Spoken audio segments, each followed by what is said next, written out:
Hi friends! Thanks for tuning in. If you like this video, please give it a like, comment below, and take a moment to subscribe to our channel. You might notice a smoky haze in the sky in this video. Smoke from wildfires burning in northern Canada has drifted into the area. It's something many parts of Canada experience during the summer months.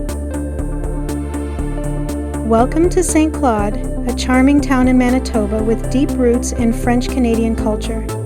This community was first settled in the late 1800s by pioneers from Quebec who brought their language, traditions, and strong Catholic faith with them.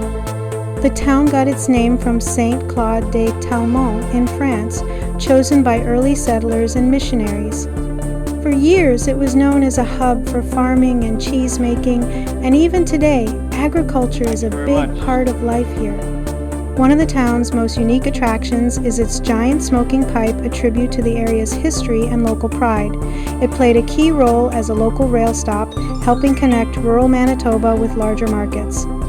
Whether you're here for a quick visit or just passing through, Saint Claude offers a friendly glimpse into Manitoba's French-speaking roots.